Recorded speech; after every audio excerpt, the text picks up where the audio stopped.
그래서 달려온 분입니다. 자, 캐비넷 문건 네. 오늘 얘기해 볼까요? 네. 깜짝 놀랐죠. 민정수석실에서 발견된 문건이 있다라고 해서 청와대에서 전수조사를 해보겠다. 혹시 또 남아있는 게 있을까 싶어서. 훨씬 더 많이 남아있어요. 그랬더니 정말 어마어마하게 남아있었죠. 이번에 이제 정무수석실에서 한 1,300여 건이 남아있었고 2015년 3월부터 2016년 11월까지 정말 최근까지도 남아있었던 내용도 겁니다. 우리가 애타게 찾던 것들. 그렇죠. 그리고 간접적으로만 얘기를 했어요. 왜 간접적으로 얘기를 했냐면 지난번 민정수석실에서 발견된 건 자필 메모 이런 것들 위주로만 공개를 할 수 있었는데 이번에는 아예 수석비서관 회의 공개 자료, 회의 업무 자료가 공식적인 업무 자료가 남아 있었던 거예요. 당시 이거를 기록한 기획비서관이 맞다 이건 내가 기록한 게 맞다라고 인정을 했고 네. 그 기획비서관 같은 경우 지금 이제 청와대에서 일을 하고 있죠. 하고 있고 그 수석비서관 회의 내용 자체는 잘못된 게 없다라고 얘기를 하고 있지만 청와대에서 볼 때는 전체 연결 상황을 봤었을 때 여기서 삼성 얘기가 나오고 여기서 세월호 얘기가 나오고 여기서 무슨 블랙리스트 얘기가 나왔다는 거는 큰 틀에서 봤었을 때는 분명히 불법적인 것의 일부가 될 수 있다까지만 밝혔어요. 그러니까요. 구체적인 내용은 이제 검토를 하겠죠. 공개할 수 있는지 없는지.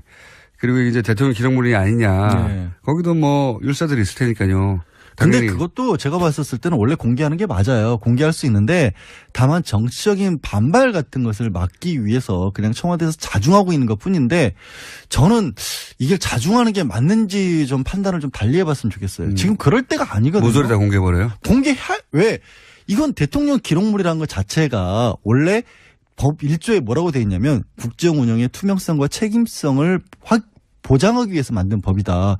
그래서 6조인가 딱 공개함을 원칙으로 한다라고 돼 있어요. 기본적으로 그렇죠. 기본적으로 노무현 전 대통령이 왜 만들었냐면 각 정권 바뀔 때마다 자기네들끼리 다 문서 비밀로 해버리고 안 남겨주니까 아니 이게 나라가 바뀐 거냐 정권이 바뀐 거지. 그래서 우리는 기록으로 남기겠다. 하나하나 다 기록하겠다라는 취지로 만든 거거든요. 노무현 전 대통령은 몇 백만 건을 남겼죠. 그러니까 네. 좋은 취지에서 만든 건데 이걸 뒤집는 거예요. 자꾸 이걸 그래서 뒤집어서. 그 기록하는 사람이 엄청 고생했다지 않습니까? 그러니까 그래놓고 무슨 청와대 내에서 벌어지는 모든 일을 기록하라고 해가지고 사실은 제가 이거를 할 때마다 화가 나는 게 그것 때문에 가장 고초를 겪은 분이 또 노무현 전 대통령이었거든요. 본인들이 남긴 기록 때문에. 본인은 좋은 취지로 남겼는데 그것 때문에 사법 만들었다고 또 뭐 빗대 그 행정관들 기소했었죠. 네. 얼마 전에 NLL 대화록 가지고도 문제가 됐었을 때도 초본 없었다고 그 사람들만 애꿎은 사람들 기소했었잖아요. 네. 결국 다 무죄로 밝혀지긴 했지만.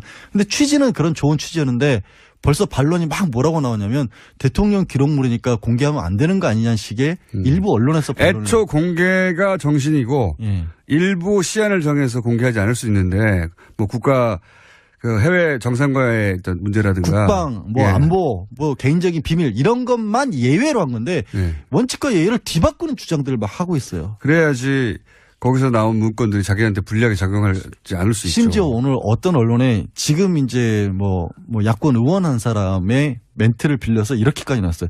대통령 기록물의 입법 취지가 전 정권의 기록을 다음 정부가 보지 못하게 하는 게 입법 취지라고 그렇게 야의 코트를 따서 인용을 해놨는데 사실 아니다 전혀. 생각을 해보세요. 전 정권의 기록을 다음 정권이 못 보면 이게 그러면 나라가 유지가 됩니까? 국가의 연속성이 없어지는 거죠. 네. 국가의 연속성이 생기라고 만드는 당연히 법안인데. 그렇죠. 그리고 이번에 나온 것들은 다 범죄 현장에서 쏟아져 나온 증거물들이에요. 자, 알겠고요. 네. 그러면 실제 그게 재판에 영향을 주려면 소정의 절차가 있지 않습니까? 그렇죠. 그 절차를 설명해 주십시오. 일단은 청와대에서 원본은 대통령 기록물 기록관으로 이관을 시켰고요. 사본들 중에서 필요하다고 생각되는 부분들을 다 정정합니다. 사본들을 다 특검에 넘겼어요. 네. 특검 같은 경우에는 현재 특검에서 기소해서 재판을 하고 있는 부분들이 있기 때문에 직접적으로 증거로 쓸 수 있는 부분들을 간추려서 증거로 제출하겠다고 했고 수사가 더 필요하다고 생각되는 부분들은 특검은 지금 수사를 안 하고 있거든요. 그러니까 검찰에 넘기겠다고 지금 했고. 공소유지만 하는 거죠. 공소유지만 하고 있으니까. 그런데 문건들 지금 벌써 두 개를 합하면 1,700건 가량이 나온 건데 그 문건들마다 성격이 좀 다를 겁니다.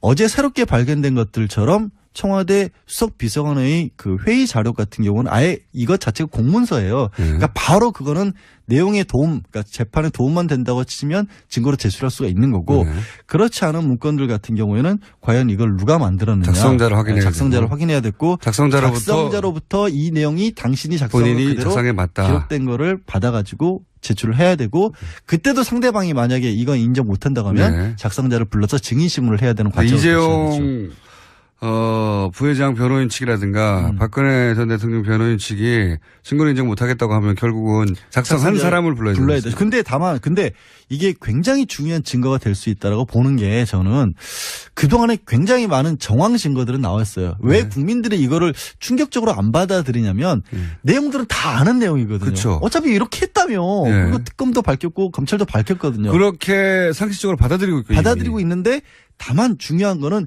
실제 청와대에서 그런 일을 했다는 증거가 나온 적이 없어요. 내부에서는 이런 증거가 하나도 안 나왔어요. 수첩 정도가 물증으로 나왔죠. 안종범 접석의 수첩 정도가 나왔고. 나머지는 진술입니다. 진술. 다 진술이고 바깥에서 그것도 진술도 이런 거죠. 블랙리스트면 문체부에 가보니까 블랙리스트가 있어. 문체부 직원이 우리는 위에서 지시를 받은 거야. 근데 위에서 지시를 했다는 증거가 없어요.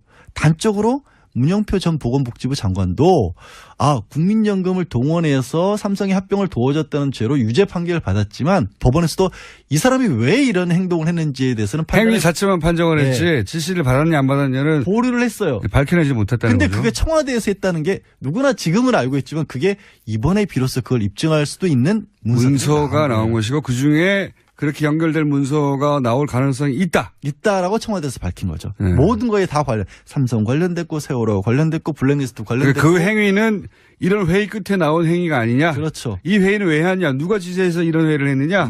이렇게 따져가가지고. 그렇죠. 위에서 지시받았다. 아니 조윤선 전 장관도 본인은 블랙리스트 모른다라고 눈물을 흘렸잖아요. 김기춘 전 비서실장 나 아무것도 하는 게 없다. 이번에 나온 게 비서실 회의거든요. 여기서 무슨 얘기가 나오냐에 따라서 그 사람들이 얼마나 제대로 얘기를 했는지 아니면 여태까지도 거짓말을 했는지가 밝혀질 수 있는 중요한 키들이 나온 거죠.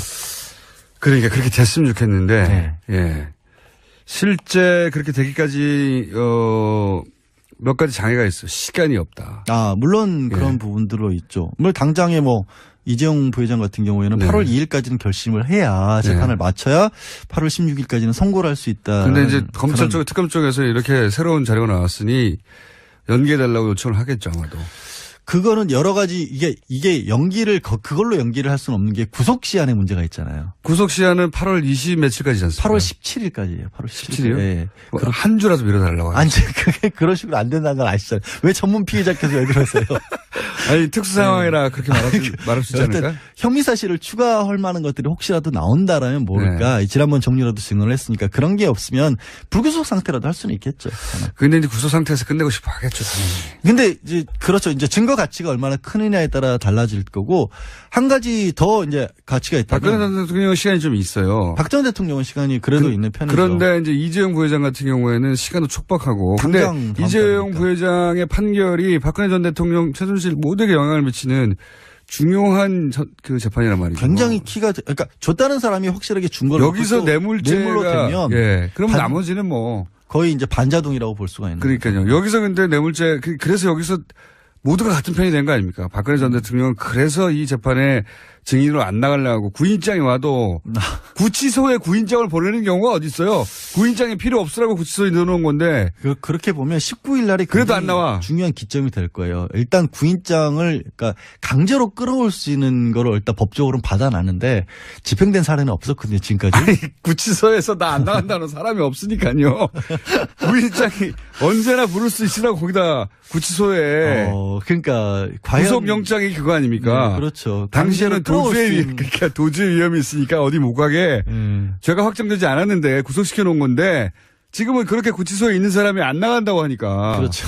또 한 번 구인장을 한 걸 발부했죠. 아니, 발을 다칠 수도 있잖아요. 그러니까 근데 구인장을 발부했는데도 안 나왔거든요. 네, 지난번에도 사실은 발부했었는데 안 나왔거든요. 법을 완전히 무시하는 거죠. 네. 몸이 힘드셔서 그런 거죠. 그때 2번 거절했을 때는 몸이 힘들 때도 아니었어요. 그랬나요? 지금은 하다못해 네 번째 발꼬락에도 아프시죠. 예. 근데 하여튼 어떻게 될지는 근데 만약에 정말로 근데 시간이 좀 촉박하긴 한데 검찰이나 특검에서 어떤 의지를 보일지가 이번 19일에 좀 달라진다고 그러니까 봐요. 박근혜 전 대통령, 최순실, 이재용 부회장은 사실은 재판 운명 공동체거든요. 그렇죠. 그 첫 번째가 이재용 부회장이고, 그래서 이재용 부회장의 재판에 불리한 증언을 절대 최순실 씨도 하지 않고 박근혜 전 대통령은 아예 가지 않는다고 하는 거란 말이죠. 근데 이제 근데 문서가 그거를 낄 수 있을지, 일단 첫 번째는 이제 지난번 민정수석실에서 나온 것도 삼성 경영승계와 관련된 얘기들이 나왔는데, 문제는 그거는 자필 메모였잖아요. 그리고 이제 돌아가신 분의 메모로 지금 추정이 되고 있어서 그와 관련된 비슷한 것들이 나머지 300건 중에 얼마나 들어있는지가 정말 어마어마한 굉장히 촉박해요. 관건이죠. 검토하고 있겠죠, 지금 검찰에서.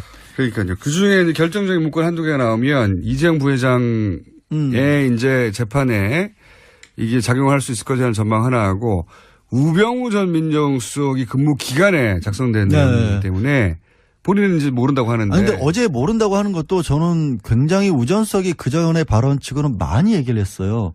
무슨 상황인지 모르겠다, 무슨 내용인지도 모른다. 물론 피고인으로서 이게 일단 검찰도 증거로 내밀지 않았기 때문에 내용 파악이 안 되는 건 당연한데, 무슨 상황인지 모르겠다라는 것은 그동안 우병우 전 수석이 이 상황을 통제해왔던 어떤 것에 비춰본다면 굉장히 당황한 데서 나온 얘기예요. 진짜 뭐가 있는지 모르겠죠. 상황 파악이 안 되는 거예요. 왜냐하면 거기에 있어서는 안 되는 본인의 어떤 추가 기소가 가능할 만한 내용이 있을지도 모르잖아요. 그러니까 이거 정말 당황한 거예요. 이것들이 내가 다 지우라고 그랬는데 이거를 놔두고 나온 거. 본인은 휴대전화 있는 것도 깡통으로 다 만들어놨는데. 제가 그래서 이 일은 어떤 우리가 흔히 비판하는 공무원 마인드에 의도치 않은 긍정적인 효과라고, 자기 캐비넷만 치우고 나오면서 남은 거다. 저는 그러니까 어떤 내부 고발 취지가 있었을 수도 있다고 봐요. 의도적으로. 반은 의도적으로 외면하고 남겨두었다. 네, 남겨둘 수도 있다. 저는 그렇게 생각하지 않습니다. 저는 그런 사례를 알아요. 범죄 현장에서 쏟아져 나온 증거물들이에요. 자, 알겠고요. 네. 그러면 실제 그게 재판에 영향을 주려면 소정의 절차가 있지 않습니까? 그렇죠. 그 절차를 설명해 주십시오. 일단은 청와대에서 원본은 대통령 기록관으로 이관을 시켰고요. 사본들 중에서 필요하다고 생각되는 부분들을 정정합니다. 사본들을 다 특검에 넘겼어요. 네. 특검 같은 경우에는 현재 특검에서 기소해서 재판을 하고 있는 부분들이 있기 때문에 직접적으로 증거를 쓸 수 있는 부분들을 간추려서 증거를 제출하겠다고 했고, 수사가 더 필요하다고 생각되는 부분들은 특검은 지금 수사를 안 하고 있거든요. 그러니까 검찰에 넘기겠다고 지금 했고. 공소유지만 하는 거죠. 공소유지만 하고 있으니까. 그런데 문건들 지금 벌써 2개를 합하면 1,700건 가량이 나온 건데, 그 문건들마다 성격이 좀 다를 겁니다. 어제 새롭게 발견된 것들처럼 청와대 수석 비서관의 그 회의 자료 같은 경우는 아예 이것 자체가 공문서예요. 그러니까 바로 그거는 내용에 그러니까 재판에 도움만 된다고 치면 증거로 제출할 수가 있는 거고, 그렇지 않은 문건들 같은 경우에는 과연 이걸 누가 만들었느냐. 작성자를 확인해야 됐고, 작성자로부터 이 내용이 당신이 작성한 그대로 작성에 맞다. 기록된 거를 받아가지고 제출을 해야 되고, 그때도 상대방이 만약에 이건 인정 못한다고 하면 작성자를 불러서 증인신문을 해야 되는 과정을 이재용 부회장 변호인 측이라든가 박근혜 전 대통령 변호인 측이 증거를 인정 못하겠다고 하면 결국은 작성한 사람을 불러야 되죠. 근데 이게 굉장히 중요한 증거가 될 수 있다라고 보는 게, 저는 그동안에 굉장히 많은 정황 증거들은 나왔어요. 왜 국민들이 이거를 충격적으로 안 받아들이냐면 내용들은 다 아는 내용이거든요. 그쵸. 어차피 이렇게 했다며. 그리고 특검도 밝혔고 검찰도 밝혔거든요. 그렇게 상식적으로 받아들이고 있는데, 다만 중요한 거는 실제 청와대에서 그런 일을 했다는 증거가 나온 적이 없어요. 그래서 달려온 분입니다. 자, 캐비넷 문건 오늘 얘기해 볼까요? 깜짝 놀랐죠. 민정수석실에서 발견된 문건이 있다라고 해서 청와대에서 전수조사를 해보겠다. 혹시 또 남아있는 게 있을까 싶어서. 훨씬 더 많이 남아있어요. 그랬더니 정말 어마어마하게 남아있었죠. 이번에 이제 정무수석실에서 한 1,300여 건이 남아있었고, 2015년 3월부터 2016년 11월까지 정말 최근까지도 남아있었던 내용도 겁니다. 우리가 애타게 찾던 것들. 그렇죠. 그리고 간접적으로만 얘기를 했어요. 왜 간접적으로 얘기를 했냐면, 지난번 민정수석실에서 발견된 건 자필 메모 이런 것들 위주로만 공개를 할 수 있었는데, 이번에는 아예 수석 비서관 회의 공개 자료, 회의 업무 자료가 공식적인 업무 자료가 남아 있었던 거예요. 당시 이거를 기록한 기획 비서관이 맞다, 이건 내가 기록한 게 맞다라고 인정을 했고, 그 기획비서관 같은 경우 지금 이제 청와대에서 일을 하고 있죠. 하고 있고 그 수석비서관 회의 내용 자체는 잘못된 게 없다라고 얘기를 하고 있지만 청와대에서 볼 때는 전체 연결 상황을 봤었을 때 여기서 삼성 얘기가 나오고 여기서 세월호 얘기가 나오고 여기서 무슨 블랙리스트 얘기가 나왔다는 거는 큰 틀에서 봤었을 때는 분명히 불법적인 것의 일부가 될 수 있다까지만 밝혔어요. 그러니까요. 구체적인 내용은 이제 검토를 하겠죠. 공개할 수 있는지 없는지. 그리고 이제 대통령 기록물이 아니냐. 네. 거기도 뭐 율사들이 있을 테니까요. 근데 그것도 제가 봤었을 때는 원래 공개하는 게 맞아요. 공개할 수 있는데 다만 정치적인 반발 같은 것을 막기 위해서 그냥 청와대에서 자중하고 있는 것 뿐인데 저는 이게 자중하는 게 맞는지 좀 판단을 좀 달리 해봤으면 좋겠어요. 지금 그럴 때가 아니거든요. 모조리 다 공개해버려요? 왜?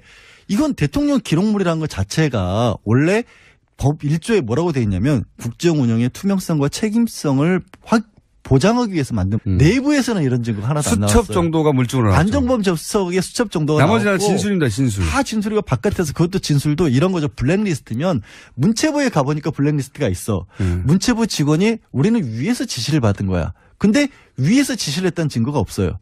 단적으로 문영표 전 보건복지부 장관도 국민연금을 동원해서 삼성의 합병을 도와줬다는 죄로 유죄 판결을 받았지만 법원에서도 이 사람이 왜 이런 행동을 했는지에 대해서는 행위 자체만 판정을 했지 지시를 받았냐 안 받았냐는 보류를 했어요. 밝혀내지 못했다는 거죠. 근데 그게 청와대에서 했다는 게 누구나 지금은 알고 있지만 그게 이번에 비로소 그걸 입증할 수도 있는 문서가 나온 것이고 그중에 그렇게 연결될 문서가 나올 가능성이 있다라고 청와대에서 밝힌 거죠. 모든 거에 다 삼성 관련됐고 세월호 관련됐고 블랙리스트 관련됐고. 그 행위는 이런 회의 끝에 나온 행위가 아니냐. 그렇죠. 이 회의는 왜 하냐. 누가 지시해서 이런 회의를 했느냐. 네. 이렇게 따져가가지고. 그렇죠. 위에서 지시받았다. 아니 조윤선 전 장관도 본인은 블랙리스트 모른다라고 눈물을 흘렸잖아요. 김기춘 전 비서실장 나 아무것도 하는 게 없다. 이번에 나온 게 비서실 회의거든요.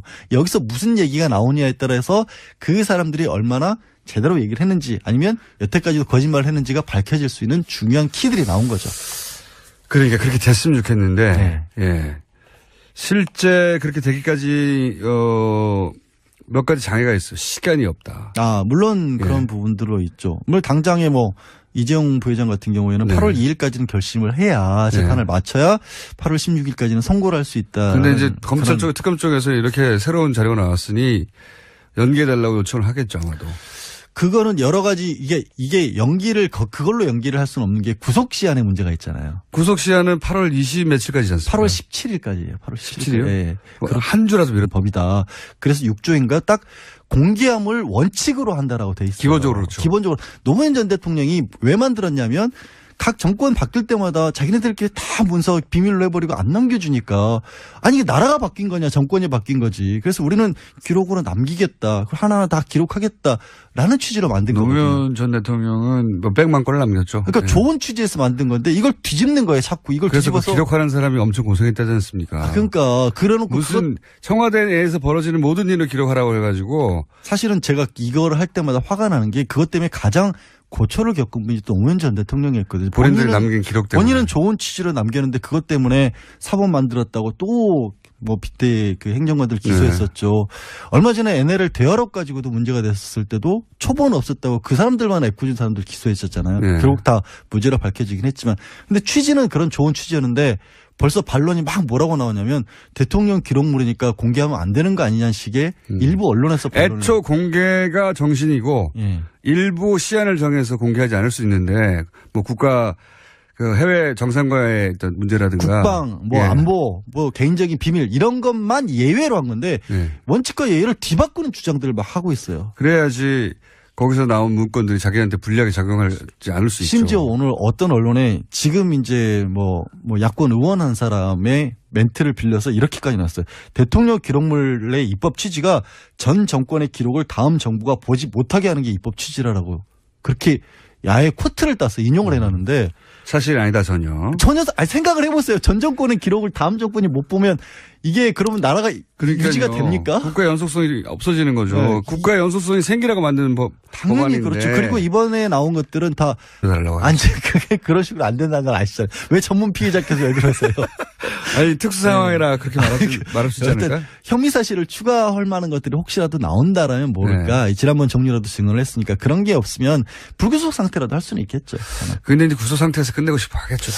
근데 이제 그렇죠. 이제 증거 가치가 얼마나 크느냐에 따라 달라질 거고 한 가지 더 이제 가치가 있다면 박근혜 전 대통령은 시간이 좀 있어요. 박 전 대통령은 시간이 그래도 있는 편이죠. 그런데 이제 이재용 부회장 같은 경우에는 시간도 촉박하고. 근데 이재용 부회장의 판결이 박근혜 전 대통령 최순실 모두에게 영향을 미치는 중요한 그 재판이란 말이죠. 굉장히 그러니까 줬다는 사람이 확실하게 준 걸 여기서 뇌물로 되면 예. 그럼 나머지는 뭐 거의 이제 반자동이라고 볼 수가 있는. 그러니까요. 거죠. 여기서 근데 뇌물죄 그래서 여기서 모두가 같은 편이 된 거 아닙니까? 박근혜 전 대통령은 그래서 이 재판에 증인으로 안 나가려고 구인장이 와도 구치소에 구인장을 보내는 경우가 어디 있어요? 구인장이 필요 없으라고 구치소에 넣어놓은 건데. 그렇게 보면 19일 날이 그래도 안 나와. 중요한 기점이 될 거예요. 일단 구인장을 그러니까 강제로 끌어올 수 있는 거를 일단 법적으로는 받아놨는데 집행된 사례는 없었거든요. 지금까지. 아니, 구치소에서 나 안 나간다는 사람이 없으니까요. 구인장이 언제나 부를 수 있으라고 거기다 구치소에. 그러니까 과연 구속영장이 그거 아닙니까? 네, 그렇죠. 당시에는 도주의 위험이 있으니까 어디 못 가게 죄가 확정되지 않았는데 구속시켜 놓은 건데 지금은 그렇게 구치소에 있는 사람이 안 나간다고 하니까. 그렇죠. 또 한 번 구인장을 한 걸 발부했죠. 아니, 발을 다칠 수도 있잖아요. 그러니까 근데 구인장을 발부했는데도 안 나왔거든요. 네, 지난번에도 사실은 발부했었는데 안 나왔거든요. 법을 완전히 무시하는 거죠. 네. 몸이 힘드셔서 그런 거죠. 그때는 그때 2번 거절했을 때는 몸이 힘들 때도 아니었어요.